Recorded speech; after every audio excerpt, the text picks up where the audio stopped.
tight race for re-election, Israel's prime minister has gotten a welcome lift from his friend in the White House. Benjamin Netanyahu's campaign speeches, billboards and social media videos have all heavily featured U.S. President Donald Trump's image, statements and pro-Israel actions as endorsements of the long-seated prime minister. Drawing inspiration from Trump, Netanyahu has dismissed a corruption case against him as a witch hunt, and his Likud party has launched a weekly webcast to counter what it claims is fake news broadcast by mainstream media. For Netanyahu, the close ties with Trump are a welcome change after 8 frosty years with the Obama administration, which repeatedly clashed with the prime minister over his policies toward the Palestinians and his opposition to the nuclear agreement with Iran. Upon taking office 2 years ago, Trump quickly reversed course and established a tight relationship with Netanyahu. This has yielded benefits for Netanyahu on the campaign trail. In the run-up to Tuesday's vote, Netanyahu has hosted Secretary of State Mike Pompeo, visited Trump in the White House and received American recognition of Israeli sovereignty over the Golan Heights, which Israel seized from Syria during the 1967 Mideast War. Those moves are seen as an unspoken U.S.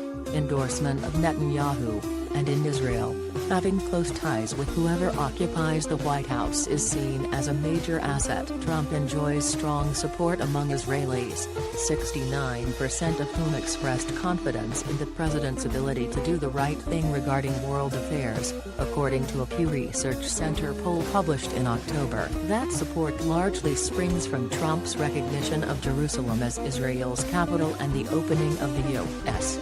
embassy there, Trump's withdrawal from the Iran nuclear deal and his decision to slash U.S.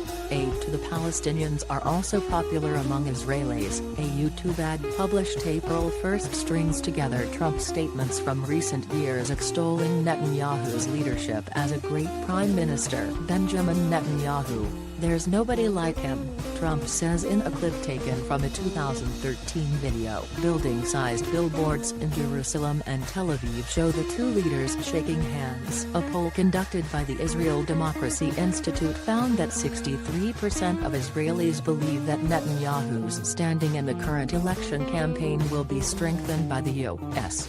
recognition of the annexation of the Golan Heights. The survey interviewed 603 people and had a margin of error of 4.1 percentage points. While the gambit has played well domestically, Netanyahu's close ties with Trump risk undermining bipartisan support for Israel among Americans, and Israel's relationship with traditionally liberal American Jews. More than 70% of American Jews voted against Trump, and many expressed unease about U.S.-Israel relations becoming too closely associated with the friendship between two polarizing leaders. The April 9 election is widely seen as a referendum on Netanyahu's decade-long rule, and his campaign is using the relationship with Trump to portray him as a respected statesman with personal ties to world leaders. In an Instagram video posted Wednesday, Netanyahu touts his administration's unprecedented diplomatic advancements, foremost among them strengthening relations with the United States,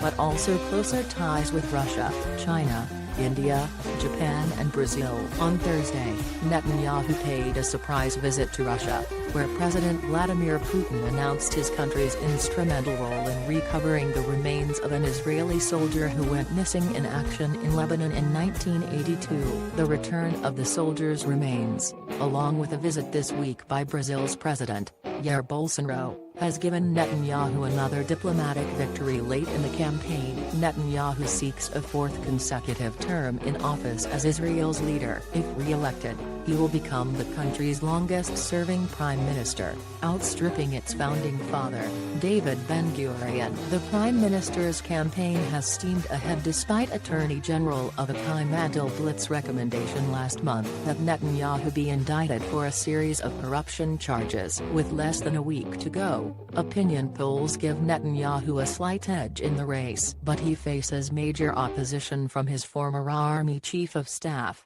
Benny Gantz. Sounding much like Trump, Netanyahu has attacked the press, branded Gantz and other opponents as leftists and questioned Gantz's mental health. A video released by Netanyahu in late March said members of Gantz's party signed a petition to boycott a 2015 meeting with Trump, the president who moved the embassy to Jerusalem, recognized the Golan Heights as Israeli territory, and left the nuclear agreement with Iran. Shame.